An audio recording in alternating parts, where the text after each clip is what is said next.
Buenos días a todos.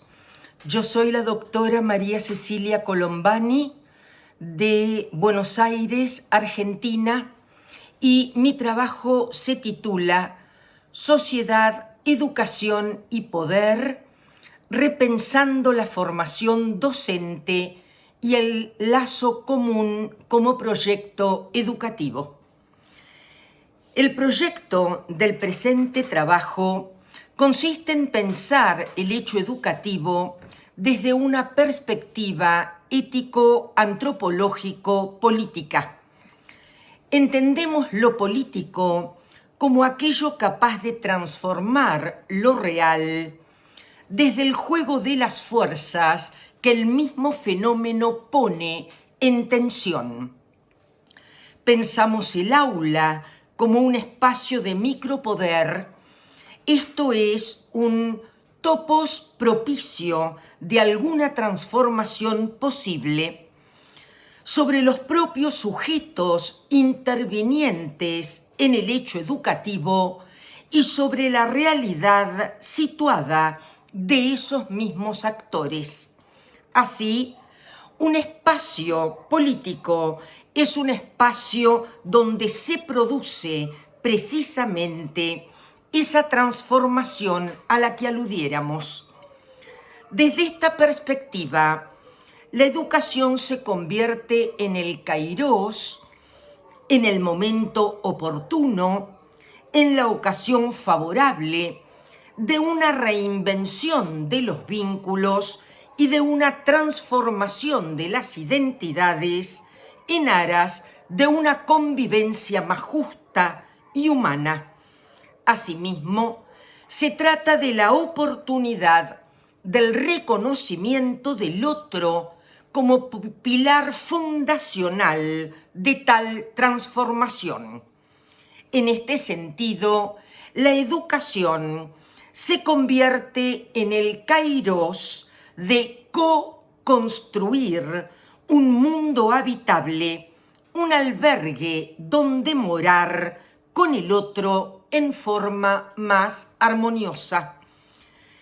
En el orden del concepto de kairos que hemos propuesto, creemos que el hecho educativo constituye la oportunidad de cuidar al otro como forma de cuidarse a sí mismo. Cuidar al otro es tomarlo a cargo en su calidad de par antropológico para consolidar un universo más isonómico y personal. En este sentido, conviene que recorramos el campo lexical. La huella semántica del término griego epimeleia parece situarnos en el corazón mismo de la experiencia. Cuidado, atención, solicitud. La diversidad semántica abre las distintas aristas del fenómeno recortado, esto es, la praxis educativa. Una vez más, saber y praxis parecen aunar sus esfuerzos. No se trata entonces de una atención ingenua, meramente voluntarista, sino de una dirección que obedece a un saber. Tal como sostiene Foucault, cito, hay que comprender que esa aplicación a uno mismo no requiere simplemente una actitud general, una atención difusa. El término epimeleia no designa simplemente una preocupación, sino todo un conjunto de preocupaciones. Fin de cita. Cuidarse y atenderse es el primer paso para poder cuidar del otro en gesto solidario y empático. El hombre debe cuidar de sí mismo porque en realidad nadie puede y debe hacerlo por él. La verdadera y más genuina dimensión antropológica, ubica al hombre como aquel ser que está capacitado para tomarse a sí mismo como objeto de inquietud y cuidado, para hallar en su núcleo íntimo a la persona en estado de disponibilidad. ¿En qué medida el verbo griego therapeuo nos ubica en el territorio que estamos problematizando? ¿Y en qué sentido resulta una noción nodular dentro de esta economía del cuidado? El verbo alude a la noción de estar al servicio de, cuidar, guardar, atender, honrar. Indudablemente, la riqueza semántica nos permite abrir líneas de análisis y pensar, por ejemplo, la perspectiva del reconocimiento del otro y de sí mismo. Conocerse a sí mismo implica reconocerse como persona y ese gesto supone honrarse y honrar al otro como par antropológico. Honrar la propia vida, la cual toma una vez más cierto valor estético. A la luz del marco teórico propuesto, proponemos leer el ejercicio docente desde dos autores canónicos de la antropología filosófica, Martin Buber y Emmanuel Mounier. El hecho educativo es un fenómeno social y comunitario en tanto experiencia capaz de fundar lazos con lo común, con aquello que se puede hallar en el mismo estado de apertura que uno mismo para consolidar un vínculo. Ya desde el primer momento hemos situado a la persona en el primer plano. Se trata ahora de buscar su experiencia fundamental. Contrariamente a una difundida opinión, esta no consiste en la originalidad, la reserva circunspecta, la afirmación solitaria. No consiste en la separación, sino en la comunicación. La comunicación no es mera comunicación lingüística que supone el uso de las palabras como herramientas. Pensamos, por el contrario, en el concepto de comunicación de corazón a corazón que sostiene Jaspers como uno de los 4 orígenes de la filosofía. Se trata de una comunicación de núcleo íntimo a núcleo íntimo y en ello se juega el reconocimiento del otro como par.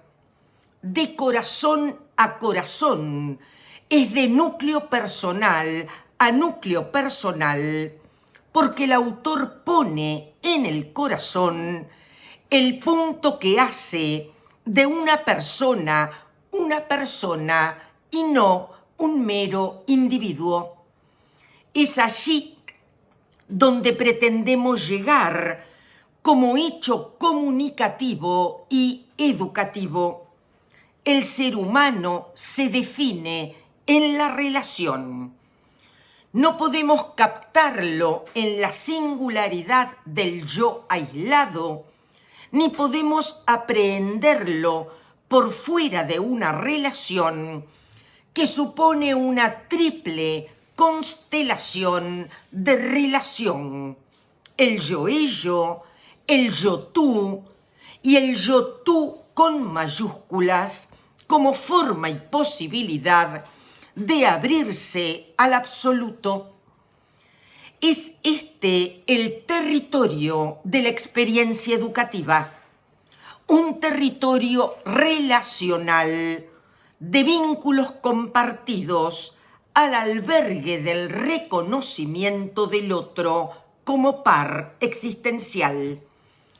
Su originalidad, entonces, no radica en esa clausura circunspecta, sino en la apertura comunicativa que va de tú a tú.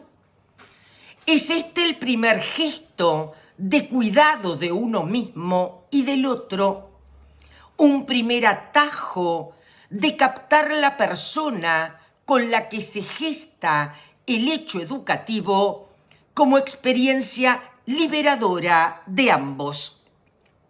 Hacerse cargo de uno mismo, atenderse y cuidarse es al mismo tiempo atender al otro en gesto de solidaridad antropológica.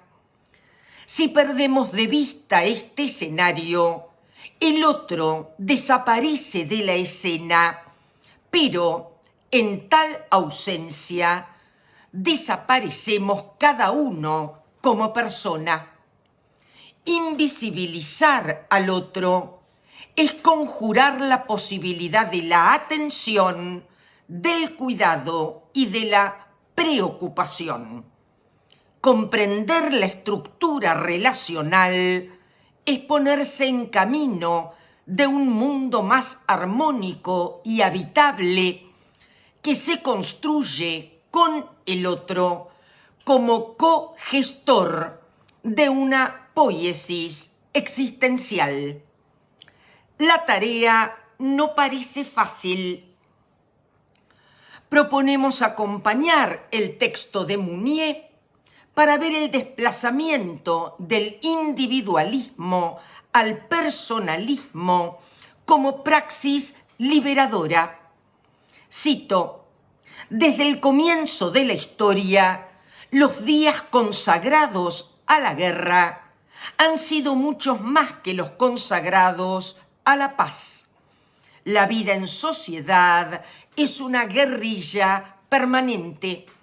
Allí donde la hostilidad se apacigua, se instala la indiferencia. Los caminos de la camaradería, de la amistad o del amor parecen perdidos en este inmenso fracaso de la fraternidad humana. Fin de cita. Tal como afirma la cita, parece darse un movimiento hegemónico que instala la indiferencia como modo de relación. Se trata de resistir el movimiento de despersonalización que la invisibilidad del otro genera como suelo de instalación. Se trata entonces de un movimiento contrahegemónico de resistir desde un microespacio de poder como es la cátedra o el aula. En ese ámbito político, donde alguna transformación es aún posible, la tarea que se impone es conjurar el protagonismo de la guerra sobre la paz y educar en y para la paz. El hecho educativo es un hecho amoroso. Lo pensamos desde la propia raíz griega de pensar el término filia, amistad, camaradería, asociado a la dimensión del eros como aquello que, desde su impulso primigenio, nos lleva a unirnos al otro en gesto amoroso. Esto también es del orden del cuidado y de la preocupación. Se trata de una verdadera voluntad de saber y de verdad. Afirmar el vínculo con el otro es afirmar la vida. No obstante, sabemos que Cito a Mounier: una especie de instinto trabaja para negar y empobrecer perpetuamente a la humanidad que nos rodea. Fin de cita.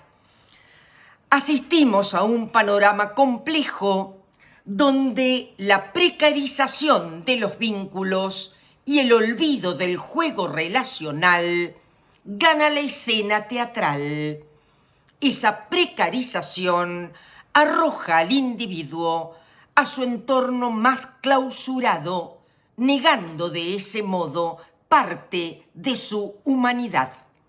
El hombre ha olvidado su apertura al otro como base de su instalación y con ello se ha alejado de la camaradería como etos existencial. El resultado del mecanismo es una progresiva desolación y aislamiento que se inscribe en los márgenes del individualismo como género de vida. Voy brevemente a las conclusiones.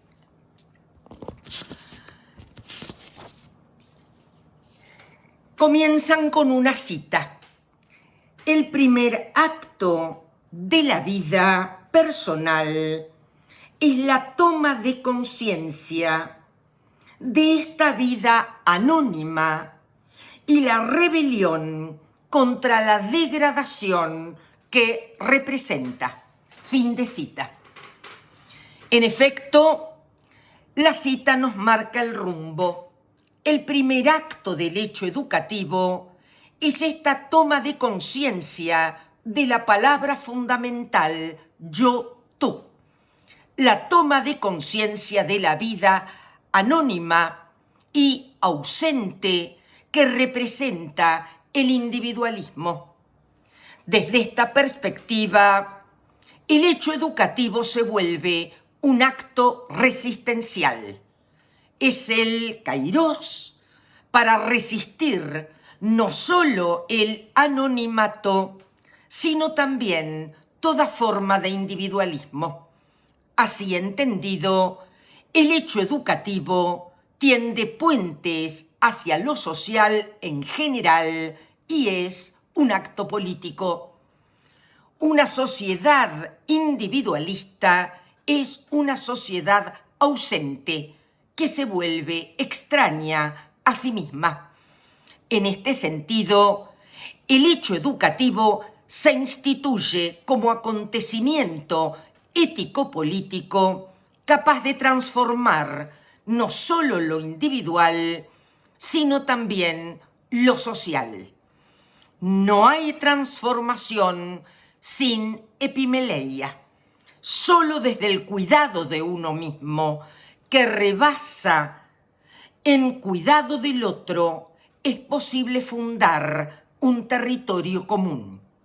Para ello es necesario el gesto íntimo de retornar sobre sí mismo y desde ese lugar intransferible abrirse al otro en gesto ético.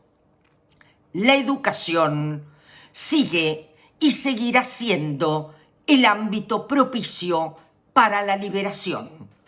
Liberación de toda forma de opresión. Por ejemplo, la del propio individualismo. Muchísimas gracias.